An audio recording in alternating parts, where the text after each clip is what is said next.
আপনার মাতৃভাষা কি আপনার নিজের, নাকি এটি শতবর্ষ আগে তৈরি করা কোনো কলোনিয়াল পলিটিক্যাল স্ট্র্যাটেজির অংশ? সাউথ এশিয়ার বুকে হিন্দি, উর্দু এবং ইংলিশের যে আধিপত্য আমরা দেখি, তার আড়ালে কি ধামাচাপা পড়ে গেছে হাজার বছরের ইন্ডিজিনাস আইডেন্টিটি?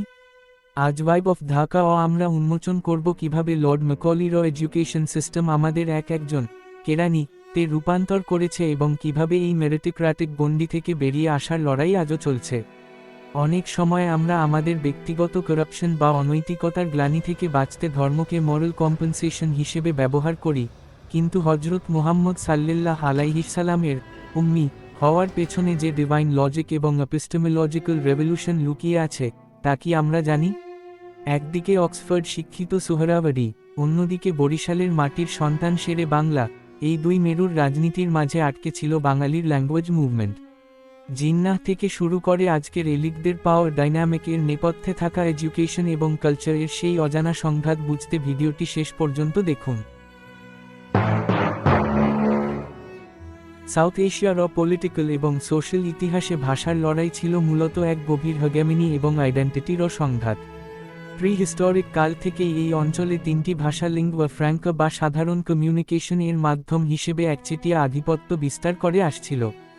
এর মধ্যে হিন্দি ছিল হিন্দু আইডেন্টিটির প্রতীক, উর্দু ছিল অ্যারাবিক পার্সিয়ান স্ক্রিপ্টের কারণে মুসলিম আইডেন্টিটির বাহক এবং ইংলিশ ছিল কলোনিয়াল শাসনের আভিজাত্যের ভাষা। এই ত্রয়ী ভাষার প্রতাপে বেঙ্গলি, পাঞ্জাবি বা সিন্ধির মতো ইন্ডো এরিয়ান ভাষা এবং সাউথ ইন্ডিয়ার দ্রাবিডিয়ান ভাষাগুলো দীর্ঘকাল ধরে চরম ডিসক্রিমিনেশন এর শিকার হয়েছে। এই বৈষম্যমূলক কাঠামোর ভিত্তি আরও মজবুত হয়েছিল ব্রিটিশ শাসনামলে লর্ড ম্যাকলির 1835 সালের এডুকেশন মিনিটের মাধ্যমে। ম্যাকলি এমন এক মেরিটোক্র্যাটিক সমাজ গড়তে চেয়েছিলেন, যারা রক্তে ইন্ডিয়ান হলেও চিন্তা ও টেস্টে হবে ইংলিশ। এই সিস্টেম মূলত সমাজকে তিনটি স্তরে বিভক্ত করে দেয়: ইংলিশ শিক্ষিত এলিট ক্লাস, ভাষাগত বৈষম্যের শিকার মিডল ক্লাস এবং পুরোপুরি অবহেলিত প্রোডাক্টিভ এবং টেকনিক্যাল শ্রমজীবী শ্রেণী। প্রমোদ চৌধুরী তার বই পড়া প্রবন্ধে সরাসরি নাম উল্লেখ না করলেও এই মুখস্থ নির্ভর এবং সার্টিফিকেট সর্বস্ব মেরিটোক্র্যাটিক এডুকেশন সিস্টেমের বিরুদ্ধে শানিত স্যাটায়ার করেছেন, যা মানুষের ক্রিয়েটিভ বিকাশের পথে আজও এক বড় নেগেটিভ ব্যারিয়ার হিসেবে কাজ করছে। এই এডুকেশনাল জোরতার মূলে অনেক সময় হজরত মুহাম্মদ সাল্লাল্লাহু আলাইহি সাল্লামের উম্মি হওয়ার বিষয়টি নিয়ে ভুল ইন্টারপ্রিটেশন করা হয়। অনেকে একে কেবল ইলিটারেসি হিসেবে দেখে জ্ঞান বিজ্ঞান থেকে পিছিয়ে পড়াকে জাস্টিফাই করতে চান। প্রকৃতপক্ষে আধুনিক এপিস্টেমোলজিতে উম্মি হওয়া একটি বড় রেভলিউশন। এর অর্থ হল এমন এক বিশুদ্ধ সত্তা বা ট্যাবুলা রাজা, যা সমকালীন কোনো ভ্রান্ত জাগতিক ফিলসফি বা পলিটিক্যাল আইডিওলজি দ্বারা কলুষিত ছিল না।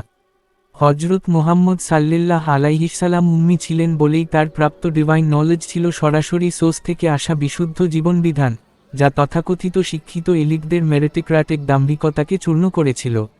ইসলামের মূল মেসেজ ছিল ইকরা বা পড়া, যেখানে এডুকেশনকে সর্বোচ্চ প্রায়োরিটি দেওয়া হয়েছে।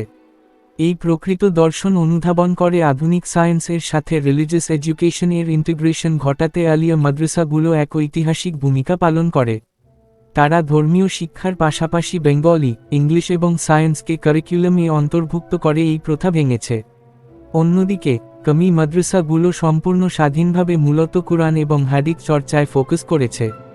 তবে সাউথ এশিয়ার একটি উল্লেখযোগ্য সোশ্যাল ট্রেন্ড হল, অনেক ক্ষেত্রে মানুষ তাদের ব্যক্তিগত করাপশন বা অনৈতিকতার গ্লানি থেকে মুক্তি পেতে ধর্মভিত্তিক শিক্ষার প্রতি প্রবল অনুরাগ প্রদর্শন করে। এটি এক ধরনের মরাল কম্পেনসেশন হিসেবে কাজ করে, যেখানে জাগতিক অন্যায়ের বিল থাকতে ধর্মকে এক ধরনের মেন্টাল শিল্ড হিসেবে ব্যবহার করা হয়। কলোনিয়াল শাসনের সময় এই ইন্টিগ্রেটেড শিক্ষার পথ বাধাগ্রস্ত হয় গ্রেশন এর বিরুদ্ধে বাংলার সবচেয়ে বড় প্রোটেক্টর হিসেবে আবির্ভূত হয়।